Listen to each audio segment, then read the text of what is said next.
Bon les gars, cette année il fait hyper chaud, beaucoup plus tôt que prévu. Ce midi j'ai fait une simple endurance fondamentale avec un peu de rythme, mon cardio est monté hyper haut, je me serais clairement pas vu mettre une énorme séance. En même temps il fait plus de 30 degrés à Bordeaux, il y a 80% d'humidité, c'est très orageux, c'est l'enfer. Du coup, la question qu'on peut se poser, en tout cas moi je me la pose, c'est est-ce que ça vaut vraiment le coup de s'imposer ça? De mon point de vue, le corps humain est une machine vraiment fascinante, mais des fois quand on lui impose certains stress, il part un peu en vrille et c'est typiquement le cas quand il fait plus de 25 degrés. Ce qu'il faut savoir, c'est qu'à la base, notre température corporelle tourne autour de 37 degrés. On appelle ça la thermorégulation. Alors quand il y a un gros cagnard dehors et qu'on décide en toute intelligence d'aller s'entraîner sur notre poste de midi comme en hiver, le corps doit gérer deux sources de chaleur, l'environnement et l'effort physique. Résultat, il crame l'énergie, non pas juste pour courir, mais simplement pour ne pas imploser. Donc oui, à l'inverse de ce que certains égos peuvent penser dans ce cas-là, si vous galérez un peu plus sous la chaleur, c'est pas parce que vous avez perdu la forme, c'est juste de la physique. Alors pourquoi notre cardio s'emballe? Pourquoi on transpire comme si on avait fait un 10 km alors qu'en réalité on a juste fait 4 km en endurance fondamentale? Même si on a juste l'impression de subir cette chaleur, le corps lui va mettre plusieurs stratégies en place pour limiter la casse. On va ouvrir les veines, c'est ce qu'on va appeler la vasodilatation. En gros, les vaisseaux sanguins à proximité de la peau s'élargissent pour évacuer la chaleur vers l'extérieur. Pour ceux qui se souviennent des cours d'SVT au lycée, il va y avoir la convection. Ce qui veut dire que la chaleur qui vient de l'intérieur vers l'extérieur va avoir tendance à aller vers un milieu plus frais, donc essayer de sortir. Mais ça veut aussi dire que plus la température extérieure se rapproche des 37 degrés, donc plus il fait chaud, plus il sera difficile pour notre corps d'évacuer la chaleur et donc de se thermoréguler. Ensuite, le deuxième point, c'est l'augmentation de la sudation, c'est-à-dire que le fait qu'on transpire beaucoup plus qu'à la normale va aussi aider à évacuer la chaleur de notre corps. En gros, plus on transpire, plus on va évacuer de la chaleur par évaporation. Et non, ça ne veut pas dire que transpirer plus indique qu'on est en meilleure forme, c'est juste qu'on surchauffe plus efficacement. Il faut savoir qu'un humain peut transpirer jusqu'à 2 litres par heure en plein effort sous de fortes chaleurs, et ce chiffre peut monter jusqu'à 3 ou 4 litres chez certains coureurs élites. Et c'est d'ailleurs pour cette raison que le poids peut chuter de plusieurs kilos sur un marathon. En gros, c'est pas de la graisse envolée, c'est juste de l'eau. Enfin, un troisième exemple de stratégie que le corps va mettre en place, c'est l'augmentation du rythme cardiaque, la fameuse FC. Le cœur va pomper de plus en plus vite pour oxygéner les muscles, évacuer de la chaleur le plus rapidement possible pour refroidir le corps, et donc une fréquence cardiaque va devenir naturellement plus haute pour un même effort.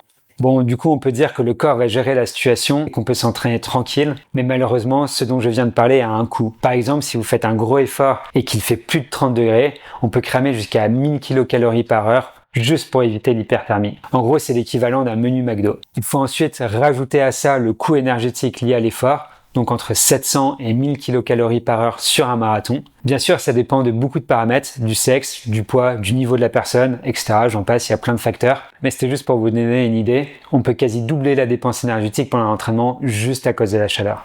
Mais du coup, quelque part, la question qui reste, c'est est-ce qu'on peut s'adapter à cette chaleur? Oui, et heureusement, j'ai envie de dire, parce que même si notre corps se met en PLS avec des températures qui montent, on a tout de même de bons pouvoirs d'adaptation. Et donc, avec un peu de méthode, on peut apprivoiser cette chaleur. Par exemple, il y a une étude de Lorenzo en 2010 qui a montré, après 10 jours d'entraînement sous 40 degrés, avec des séances de 40 à 70 minutes par jour à basse intensité, que les performances s'amélioraient. Et pourquoi ça? En gros, c'est parce que le volume plasmique va augmenter, donc c'est-à-dire que le sang va devenir plus liquide, ce qui fait qu'on a une meilleure circulation dans tout le corps. Les glandes sudoripares, elles, qui s'occupent en gros de la transpiration, donc ces petites glandes qui vont nous permettre de suer, elles vont s'adapter.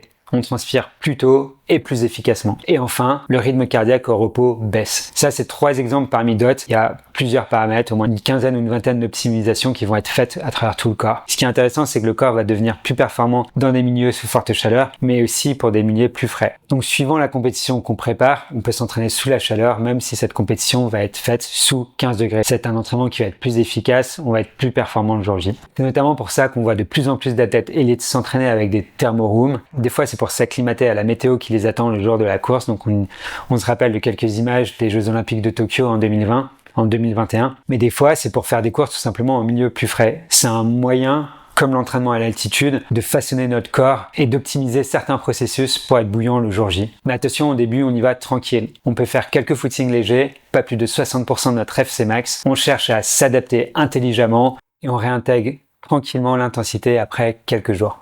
Bon là, du coup, on a compris que le corps allait bien taffer pour qu'on subisse le moins possible cette chaleur, mais malheureusement, il peut pas tout gérer, ce n'est pas magique non plus, il va falloir l'aider. Et concrètement, qu'est-ce qu'on peut faire quand il fait chaud? Déjà, si on a un objectif avec des températures qui sont pas si élevées que ça, en tout cas dans des périodes de l'année où il fera pas si chaud que ça, on évite les séances trop intenses. Ça sert à rien de se cramer à l'entraînement pendant ces périodes-là si notre objectif est encore lointain et dans des milieux plus frais. Et du coup, les bonnes pratiques à adopter pour les plus classiques vont être les suivantes. 1.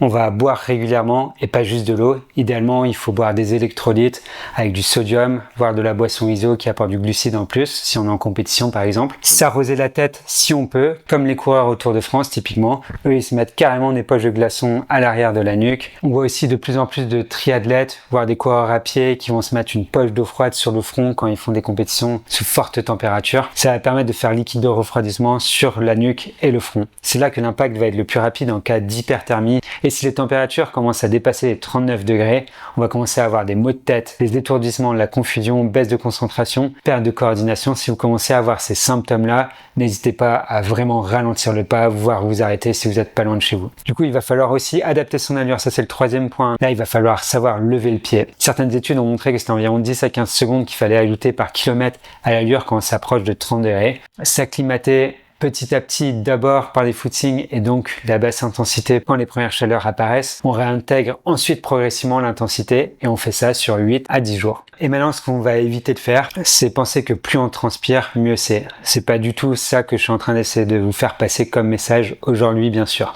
Ce qu'il faut vraiment aussi éviter de faire, c'est de forcer sur une séance à 14 heures plein cagnard juste parce que on n'est pas en sucre. Faut pas oublier non plus qu'une hyperthermie, c'est pas juste une légende urbaine. C'est juste une très très mauvaise idée en fait. Perso, j'en ai déjà eu une après une grosse séance de bike en plein cagnard il y a environ 2-3 ans. Et ben, c'est pas marrant du tout la nuit qui suit. C'est vraiment pas cool. T'as de la fièvre comme si t'avais la grippe. Tu sais pas ce qui t'arrive, mais en fait, c'est juste que le corps ne sait pas comment gérer la température, comment retourner au fameux 37 degrés qui est la température moyenne environ pour pas que ça tourne au drame. Donc voilà, la conclusion, c'est vraiment rigolez pas avec ça. C'est pas parce qu'il y a des solutions pour s'entraîner tout de même sous ces fortes chaleurs qu'il faut le faire comme un bourrin. Il y a bien sûr des seuils à ne pas dépasser. Il peut être extrêmement dangereux de courir sous de fortes chaleurs, je le rappelle. Et encore plus s'il y a de l'humidité, n'oubliez pas de vérifier ça. 30 degrés avec forte humidité peut correspondre à 40 degrés. En gros, la température critique du corps humain va être de 42 degrés. Au-delà de ça, les enzymes vont se dégrader, les cellules deviennent instables et on peut faire une hyperthermie qui va être fatale, c'est-à-dire mortelle. Je le répète un peu trop souvent, mais j'ai l'impression que c'est jamais assez quand j'en vois certains. Pour la plupart d'entre nous, on n'est pas des sportifs élites. Tant qu'on ne gagne pas notre vie à travers nos résultats sportifs, il ne faut vraiment pas prendre de risques inutiles à l'entraînement. Sur ces belles paroles, je vous laisse. N'hésitez pas à me suggérer des idées si vous en avez. J'essaierai de faire des nouvelles vidéos un peu axées science pour mieux comprendre l'entraînement. Allez, à très vite, ciao!